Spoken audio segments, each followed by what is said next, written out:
So, the reason I am here in this moment is because I felt inspired to tell a story. But where I'm going to start is kind of introducing why, just briefly. So, my daughter is now very nearly 18 and has recently really been embodying herself as a independent young adult. And we've also had some difficulty between us lately, so have not been talking much or seeing much of each other. And it's given me a lot of time to reflect. And one of the things that I remember she used to do, and she stopped doing because I kept giving a different response than I wish I did. She kept saying, "Mommy, will you tell me a story?" In her little girl voice. And it became less and less frequent that she would ask me that story as she got older and older, because I would usually respond in one of two ways. I would either respond, "Oh, honey, I can't think of any stories right now. I don't know." And she'd be like, "Anything. What was your day like? What was something you did when you were a little girl?" She would give me prompts, right? And I honestly would try to think of something, and kind of all that ever seemed to come to mind was either too foggy and just that I couldn't quite grasp it very clearly, or I couldn't quite figure out how to make it age appropriate. The only stories that seemed to come to mind were ones that I just really didn't want to tell her.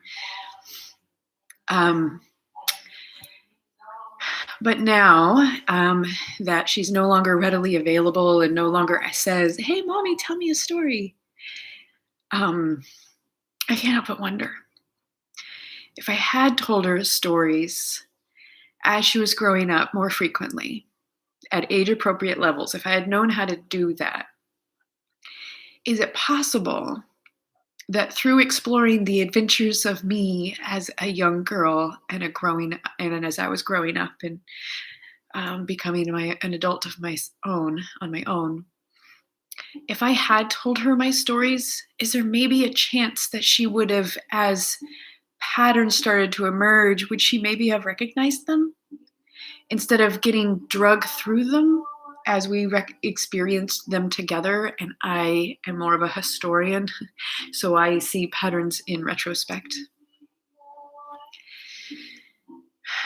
So that's one wondering I have, but back to the stories. So what I feel inspired to do, also, I kind of want to hear my stories myself. Like, I kind of not sure I remember my childhood very accurately or clearly. And so I think it could be fun to just kind of let myself just kind of try to relax into a flow state and just see what comes, and start telling myself, as well as my daughter, as well as anyone else who happens to feel inspired or interested to watch, can hear these stories. But also recognize that they are based on a faulty memory system. I believe most of us have fairly faulty memories. And I'd like to try to see them through fresh eyes, and maybe at some point invite the others who were directly involved to give me their version of the story. Maybe they'll fill in some blanks. Maybe they'll clarify some things. Maybe they'll be like, "Nope, that's not what happened at all in my experience," or I don't know, but there's always different perspectives. So I guess we'll start at the beginning. My mom was, I think she was 18 when she got pregnant. Maybe she was 17. I don't see, details are often a little on the sketchy side. And I honestly didn't know very much about my biological father. Only learned like drips and drabs of information over the years. But what I understood for until maybe around 15, I think most of what I believed for those years was that he was someone she'd been dating for a while. It was definitely her boyfriend, but I wasn't expected, and he didn't want to be involved, was what I understood. And so they broke up when she got pregnant and said she wasn't going to give me up, and she wasn't going to have an abortion. She was keeping the baby. And so he said, no, thank you. Well, I don't know if he said no, thank you. He just said sayonara, essentially. But my mom had her mother, my grandma Nadine, and her sister, and my uncles, and they all wanted to help. And grandma knew that my mom was pregnant before she even told her. She pulled her out into the garage and said, "You're pregnant, are you?" And so I was born into this, really pretty tight family unit. And I spent a lot of time as an infant and toddler at my grandmother's bakery, which apparently was where Silicon Valley is now. And Steve Wozniak was a regular, apparently. Apparently I've been held by Steve Wozniak. But there were a lot of regulars who were coming in all the time. And one of the stories of lore of my family is that, Woz asked my grandma to invest $1,000 in this crazy thing he and Steve Jobs were doing in the garage. And she said, no.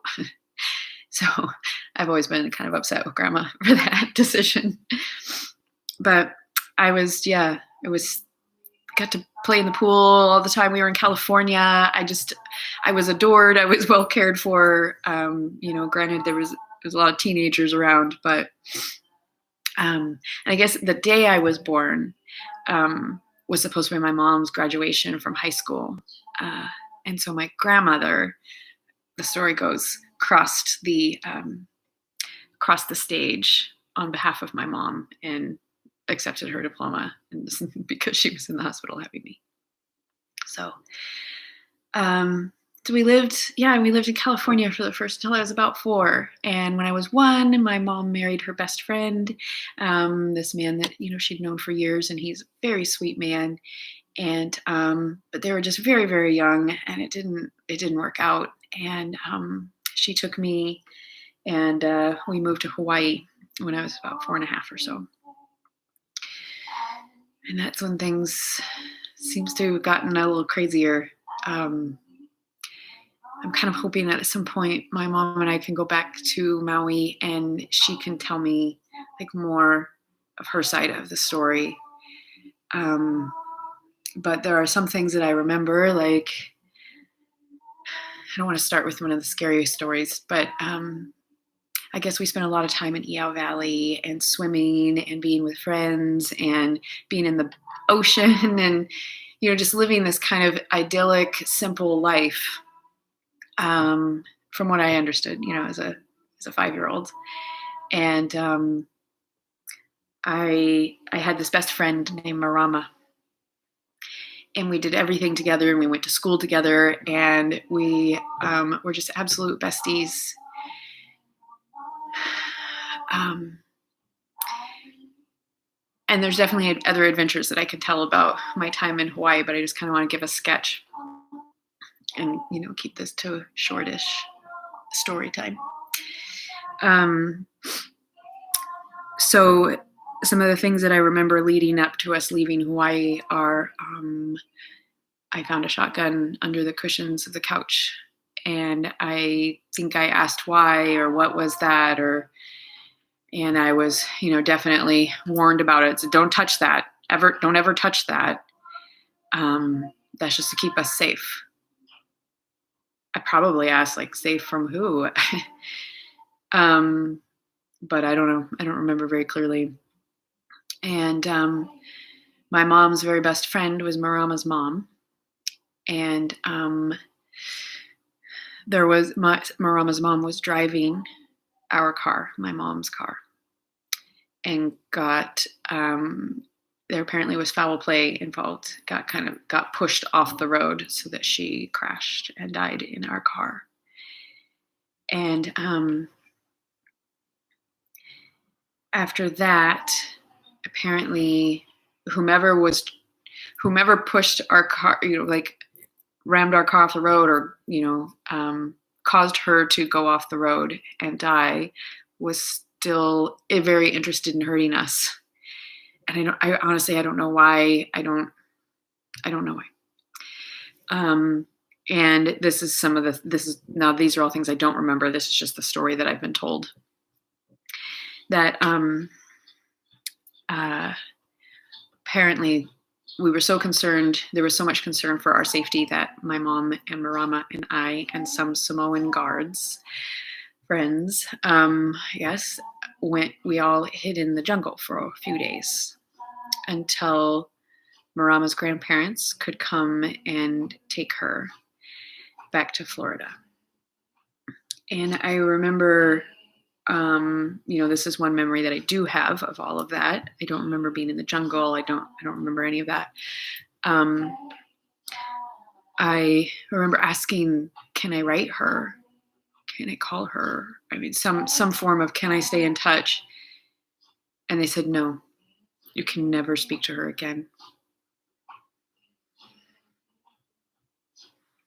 And there was just this utter heartbreak for me at that, little tender age of 5.5, like my very bestest friend that we'd been bullied together, protected each other, like literally had each other's backs. My mom said she came to pick us up from school one day and we were back to back swinging our little purses around at this little ring of big old bullies that were coming after us. We were kindergartners. But I think we lived in a neighborhood where we were the only white children.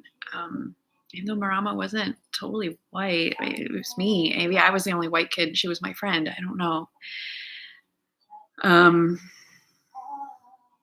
But yeah, we had each other's backs. And so to have my best friend pretty suddenly and under a lot of duress and trauma and drama be taken away from me was heartbreaking.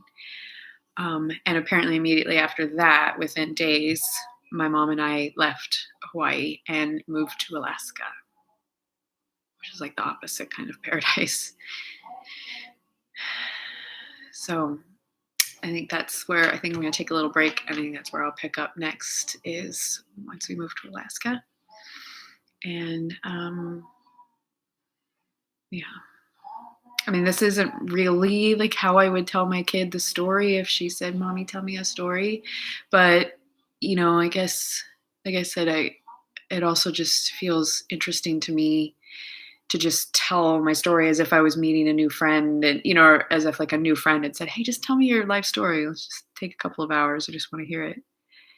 I guess that's more the perspective I'm coming from, but the inspiration was my sweet daughter saying, Mommy, tell me a story. So thank you for being on the receiving end of this first installment. And yeah. I don't know if you can hear the music in the background or not, but it is my sweet friend Shane Marie Berry. Oh, that's probably backwards. I don't know. Song Apothecary songs on Spotify. I listen every day lately. It's really it helps soothe my soul. Okay. I hope you have a great rest of your day, wherever you may be. Thank you for being on the receiving end.